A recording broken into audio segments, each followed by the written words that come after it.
அதாவது செவ்வந்தி தொடர்பான பல்வேறு பரபரப்பான செய்திகள் வெளியாகி இருக்கின்றன. இன்றைய நாளில் வெளியாகிய பல்வேறு இசாரா செவ்வந்தி சம்பந்தமான தகவல்களும் மற்றும் வானிலை சம்பந்தமான செய்திகளும் அதைவிட இங்கு நடைபெற்ற பல தவறான முடிவெடுத்த ஒரு செயலால் 20 வயது இளம் பொன் ஒருவர் இறந்திருக்கின்றார். இது நாவற்குழி பகுதியில் நடைபெற்றிருக்கின்றது. இது சம்பந்தமான ஒரு செய்தியும் நீதியமைச்சர் கர்சன நாணயக்கார ஒரு கருத்தை வெளியிட்டிருக்கின்றார்.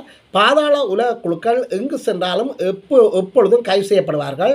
எனவே செவ்வந்திக்கு உதவிய அனைத்து நபர்களும் கைது செய்யப்படுவார்கள். அவர்கள் நீதிமன்றத்தின் ஊடாக தண்டனைகளை அனுபவித்தே தீர்வார்கள். இவருக்கும் மன்னிப்பு கிடைக்காது என்று சொல்லி ஒரு திரளான ஒரு திமிரான வசனத்தை நீதியமைச்சர் கர்சன நாணயக்காரா கூறியிருக்கின்றார்.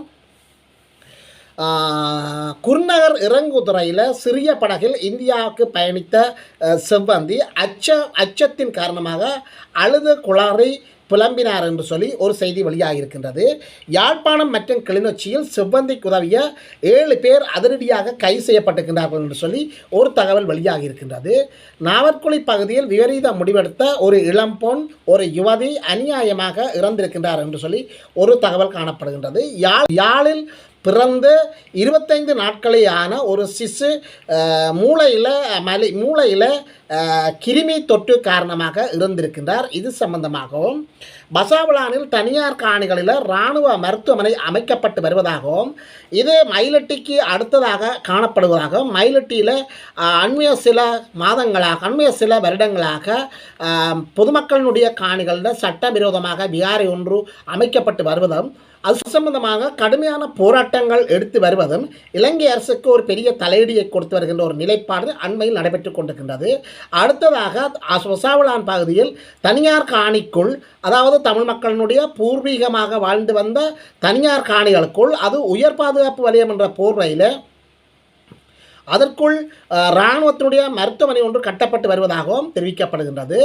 எனவே இது சம்பந்தமான ஒரு விரிவான விளக்கத்தையும் சீரற்ற வானொலியால் நாட்டு மக்களுக்கு விடுக்கப்பட்ட எச்சரிக்கை, வளிமண்டல திணைக்களம் விடுத்துள்ள அபாய அறிவிப்பு, இது சம்பந்தமான ஒரு விரிவான விளக்கத்தையும் போலீசாரினுடைய அவசர அழைப்பு, அதாவது யாழ்ப்பாண நகரம் மற்றும் யாழ் மாவட்டத்தில் நடைபெறுகின்ற சிறு குற்றச்செயல்கள் மற்றும் வீதி விபத்துக்கள், போக்குவரத்து அது சம்பந்தமான அவசர தொலைபேசி இலக்கம் ஒன்றை அறிவித்திருக்கின்றார்கள். இந்த அறிவிப்புக்கு உடனடியாக தொடர்புகளை மேற்கொண்டால் உடனடியாக அந்த இடத்துக்கு போலீசார் வந்து அதற்கு உடனடியாக தீர்வுகளை வழங்குவார்கள் என்று சொல்லி போலீஸ் அதிகாரி, யாழ் மாவட்ட போலீஸ் அதிகாரி ஒரு தகவலை வெளியிட்டிருக்கின்றார். இதற்காக அவர்கள் ஒரு தொலைபேசி இலக்கத்தை வெளியிட்டிருக்கின்றார். 021-222-2221 என்ற அந்த இலக்கத்தினூடாக தொடர்புகளை ஏற்படுத்தி நீங்கள் உங்களுடைய பிரச்சனைகளை தீர்த்து கொள்ளலாம்னு சொல்லி ஒரு அவசர அழைப்பை வெளியிட்டிருக்கின்றார். இது சம்பந்தமான ஒரு விரிவான விளக்கத்தையும் நாங்கள் பார்க்க போகின்றோம். பாதாள உலக குழுக்கள் தப்ப முடியாது, செவ்வந்திக்கு உதவிய அனைவரும் சிறை செய்வார்கள் என்று சொல்லி நீதியமைச்சர் கர்சன நாணயக்கார அறிவித்தல் ஒரு எச்சரிக்கையை விடுத்திருக்கின்றார். பாதாள உலக குழுவினருடன் தொடர்புடைய எவரும் தப்ப முடியாது, செவ்வந்திக்கு உதவிய அனைவரும் சிறைச்சாலையில் அடைக்கப்படுவார்கள், அவர்களுக்கு எந்தவித மன்னிப்பும் கிடைக்காது, நீதிமன்றத்தின் ஊடாக தீர்க்கப்படுகின்ற தீர்வுகளுக்கு அமைய அவர்களுக்கு தண்டனை நிச்சயம் கிடைத்தே தீரும் என்று சொல்லி ஒரு அதிரடி அறிவிப்பை கர்சன நாணயக்கார ஆகிய நீதி அமைச்சர் கூறியிருக்கின்றார். இது சம்பந்தமாக நாங்கள் பார்க்க போகின்றோம். அவர் மேலும் கூறுகையில், போலீசார் இந்த பாதாள உலக குழுக்களை தேடி கண்டுபிடித்து இவர் கட்டத்தின் முன் நிறுத்துகின்ற அந்த நடவடிக்கைகளை கச்சிதமாக மேற்கொண்டு வருகின்றார்கள். இசாரா செவ்வந்தி குழுவினர் மற்றும் கெகல் பத்திர பத்மே குழுவினர் வெளிநாடுகளில் கைது செய்யப்பட்டு இலங்கைக்கு கொண்டு வந்திருக்கின்றார்கள். இந்த பாதாள உலக குழுக்களுடன் தொடர்புடைய அனைவரும் கைது செய்யப்பட்டுவார்கள். இவர்கள் எவரும் தப்ப முடியாது. சந்தேக நபர்கள் எங்கு மறைந்து இருந்தாலும் கைது செய்யப்படுவார்கள். நீதிமன்றத்தால் குற்றவாளிகளாக அடையாளம் காணப்படும் நபர்கள் அனைவரும் தண்டனைக்கு உரியவர்களாக மாற்றப்படுவார்கள். எனவே அவர்கள் அனைவரும் தண்டனைகளை அனுபவித்தே தீரும். எவருக்கும் மன்னிப்பு கிடைக்காது.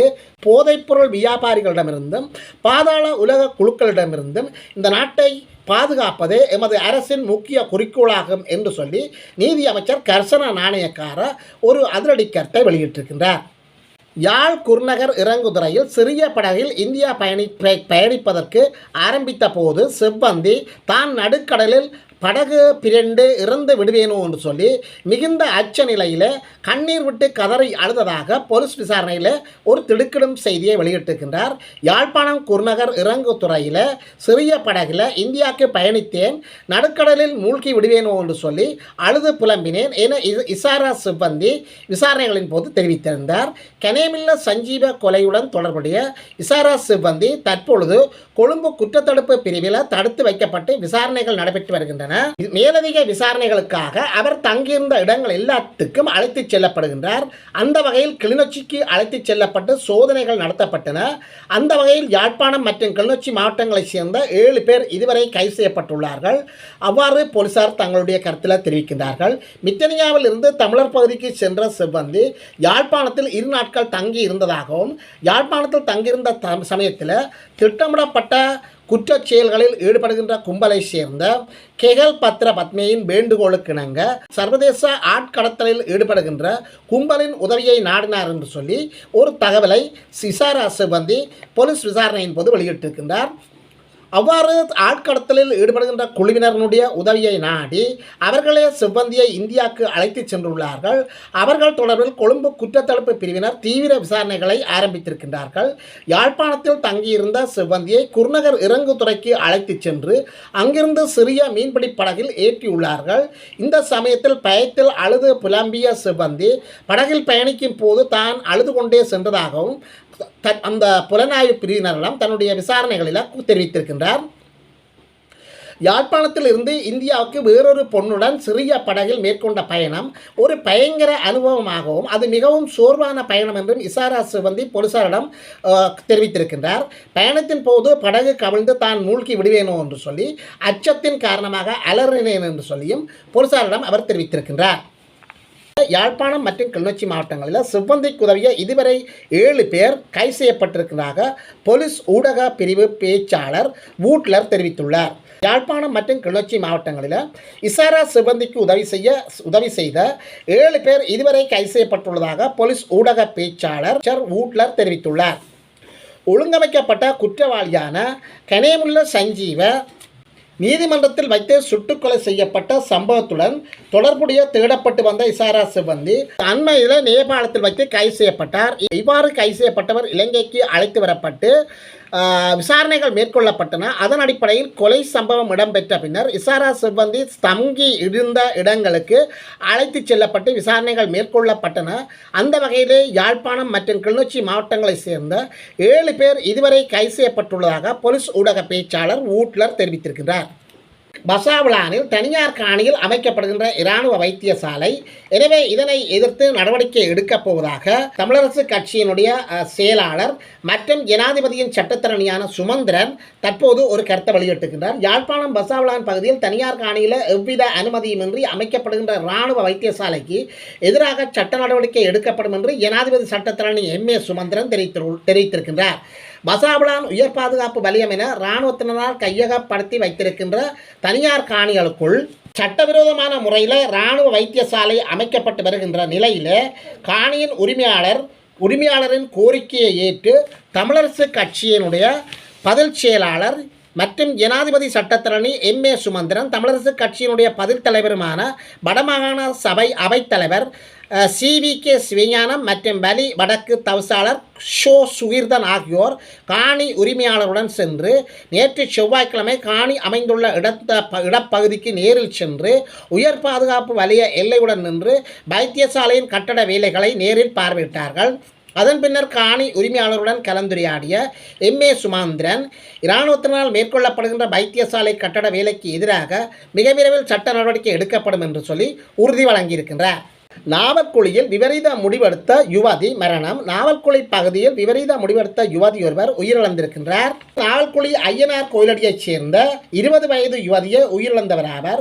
குறித்த யுவதி கடந்த 15ஆம் தேதி தனக்குத்தானே தீ வைத்து தற்கொலைக்கு முயற்சித்துள்ளார். எனவே தீக்காயங்களுக்குள்ளான யுவதியை யாழ்ப்பாணம் போதான வைத்தியசாலையில் சேர்ப்பித்திருக்கின்றார்கள். இருப்பினும் சிகிச்சை பலனின்றி குறித்த யுவதி நேற்று முன்தினம் உயிரிழந்திருக்கின்றார். யாழில் பிறந்த 25 நாட்களான சிசு மரணம். யாழ்ப்பாணத்தில் பிறந்த 25 நாட்களையான ஆண் சிசு ஒன்று நேற்று பரிதாபமாக உயிரிழந்திருக்கின்றது. குறித்த குழந்தை கடந்த 1ஆம் தேதி காய்ச்சல் ஏற்பட்டது. இந்த நிலையில் சிகிச்சைக்காக குறித்த குழந்தையை யாழ்ப்பாணம் போதான வைத்தியசாலையில் சேர்ப்பித்திருக்கின்றார்கள். இருப்பினும் குறித்த குழந்தை சிகிச்சை பலனின்றி நேற்று உயிரிழந்துள்ளது. குழந்தையின் உயிரிழப்பு தொடர்பான மரண விசாரணைகள் திடீர் மரண விசாரணை அதிகாரிகளால் மேற்கொள்ளப்பட்டிருக்கின்றது. மூளையில் ஏற்பட்ட கிருமி தொற்று காரணமாக மரணம் சம்பவித்துள்ளதாக உடற்கூற்று பரிசோதனைகளில் தெரிய வந்திருக்கின்றது. மழையுடன் காலநிலை தொடரும். சீரற்ற வானிலையால் நாட்டு மக்களுக்கு எச்சரிக்கை. வடமாகாணம் உட்பட நாடு முழுவதும் மழையுடனான காலநிலை தொடரும். சீரற்ற வானிலை காரணமாக 6 மாவட்டங்களில் 2052 குடும்பங்களை சேர்ந்த 8346 பேர் பாதிக்கப்பட்டிருக்கின்றார்கள். அதேவேளை பகுதியளவில் சேதமடைந்த வீடுகளின் எண்ணிக்கை 335 ஆகும். அவிசாவளை மடேலா பகுதியில் நேற்று முன்தினம் பிற்பகல் பெய்த கனமழையின் மத்தியில் பயிற்சி வகுப்பிலிருந்து திரும்பிக் கொண்டிருந்த போது வடிகாலில் வீழ்ந்து சுமார் 80 மீட்டர் தூரத்திற்கு நீரில் அடித்துச் செல்லப்பட்ட 17 வயது மாணவி உயிரிழந்திருக்கின்றார். இன்று நாட்டின் பல மாகாணங்களில் 150 மில்லிமீட்டருக்கும் அதிகமான கனமழை பெய்ய வாய்ப்புள்ளதாக வளிமண்டலவியல் திணைக்களம் கூறியுள்ளது. அதன்படி அடுத்த 12 மணி நேரத்துக்குள் மேல் சப்ரகுவா, மத்திய, வடமேல், தென் மற்றும் வடமாகாணங்களில் அனுராதபுரம் மாவட்டத்தின் சில இடங்களிலும் 150 மில்லிமீட்டருக்கு மேல் கனமழை பெய்ய வாய்ப்புள்ளதாக வளிமண்டலவியல் திணைக்களம் தெரிவித்துள்ளது. யாழ் மாவட்ட மக்களுக்கான போலீசாரின் அவசர சேவையை பெற்றுக்கொள்வதற்காக விசேட இலக்கம் ஒன்றை அறிமுகப்படுத்தியிருக்கின்றார். யாழ்ப்பாண நகரை மையமாக கொண்ட போலீசாரின் விசேட சேவை ஒன்று நேற்று செவ்வாய்க்கிழமை முதல் அறிமுகம் செய்து வைக்கப்பட்டுள்ளது. போக்குவரத்து பிரச்சனைகள் மற்றும் சிறு குற்றங்கள் என்பவற்றை தவிர்க்கும் வகையில் குறித்த சேவை யாழ்ப்பாணம் பிராந்திய சிரேஷ்ட போலீஸ் அத்தியட்சர் ஏ மகா தலைமையில் சம்பிரதாய பூர்வமாக யாழ்ப்பாணம் போலீஸ் நிலையத்தில் ஆரம்பித்து வைக்கப்பட்டிருக்கின்றது. குறித்த சேவையை பெற்றுக்கொள்வதற்காக 021-222-2221 என்ற அவசர தொலைபேசி இலக்கத்திற்கு அழைப்படுத்தி பொதுமக்கள் தமது முறைப்பாடுகளை முறையிடுவதன் மூலம் போலீசார் குறித்த பகுதிக்கு விரைந்து வந்து பிரச்சனைகளை தீர்ப்பார் என பிராந்திய சிரேஷ்ட போலீஸ் அத்தியட்சர் தெரிவித்திருக்கின்றார். இதேவேளை யாழ் மாவட்டத்தில் உள்ள எந்த பகுதியில் இருந்தும் குறித்த இலக்கத்திற்கு அழைப்படுத்தி முறையிட்டால் அந்த பகுதி போலீஸ் நிலையங்களின் ஊடாக பொது இடங்கள் மற்றும் போக்குவரத்துக்களின் போது ஏற்படும் பிரச்சனைகள் தொடர்பாக உடனடி தீர்வை பெற முடியும் எனவும் தெரிவிக்கப்பட்டுள்ளது. கிறிஸ்துமஸ் சம்பந்தமாக அமைச்சர் உபாலி பன்னல ஒரு விடயத்தை தெரிவித்திருக்கின்றார். அதிர்ச்சி தருவதும் எச்சரிக்கையுமான ஒரு தகவலை வெளியிட்டிருக்கின்றார். இலங்கையில் மொத்த குடும்பங்களின் எண்ணிக்கை 52 லட்சங்களை தாண்டி இருக்கின்றதாகவும் இலங்கையினுடைய மொத்த குடும்பங்களின் எண்ணிக்கை 52 லட்சங்களில் காணப்படுவதாகவும் இந்த 52 லட்சம் குடும்பங்களில் 43 லட்சம் குடும்பங்கள் அஸ்வஸ்வ நலன்புரி திட்டத்தை பெற்றுக்கொள்வதற்காக விண்ணப்பித்திருக்கின்றார்கள் என்று சொல்லி ஒரு அதிர்ச்சி தகவலை வெளியிட்டிருக்கின்றார். அதாவது பெரும்பான்மையான மக்கள், அதாவது 90% மக்கள் இந்த அஸ்வஸ்வ திட்டத்தில் நலன்புரிகளை பெற்றுக்கொண்டு வாழ்க்கை நடத்துவதற்காக அந்த நிலைப்பாட்டில் இருக்கின்றார்கள் என்று சொல்லி ஒரு அதிர்ச்சி தகவலை வெளியிட்டிருக்கின்றார். அமைச்சர் உபாலி பன்னல இந்த விடயத்தை வெளியிட்டிருக்கின்றார். கடந்த 2024ஆம் ஆண்டின் குடிசன மதிப்பீட்டு திணைக்களத்தினால் வெளியிடப்பட்ட அறிக்கையின் பிரகாரம் நாட்டில் 52 லட்சம் குடும்பங்கள் வாழ்ந்து வருவதாக அவர் தெரிவித்துள்ளார்.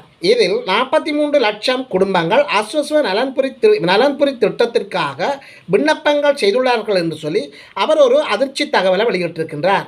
எனவே இதில் 43 லட்சம் குடும்பங்கள் அஸ்வஸ்வ நலன்புரி திட்டத்திற்கு விண்ணப்பம் செய்துள்ளார்கள் என அவர் குறிப்பிட்டுள்ளது.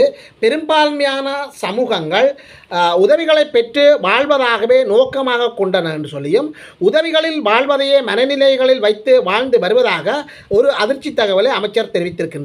இந்த நிலைமையானது நாட்டின் பொருளாதாரத்தை மட்டுமன்றி மக்களின் மன உள சுகாதாரத்தையும் பாதிக்கும் என்று சொல்லி அவர் சுட்டிக்காட்டியிருக்கின்றார். அரசியலில் நிலை வந்த ஒரு கலாச்சாரமும் இவ்வாறு மக்கள் உதவி பெறும் நிலைக்கு தள்ளப்படுவதற்கான ஏதுவாகும் என்று அவர் தெரிவித்திருக்கின்றார். மக்கள் மற்றும் அரசியல்வாதிகளினால் உருவாக்கப்பட்டுள்ள இந்த நிலைமைக்கு அவசர தீர்வு காணப்படாவிட்டால் அது இலங்கையை முன்னோக்கி நகர்த்துவதில் பெரும் நெருக்கடிகளை உருவாக்கும் என்று சொல்லி அவர் ஒரு எச்சரிக்கையை விட்டிருக்கின்றார். இது போன்ற இன்னொரு காணொளியில் வந்து உங்களை சந்திக்கும் வரை அன்பு வணக்கங்கள் கூறி விடைபெற்றுக் கொள்கின்றேன். நன்றி.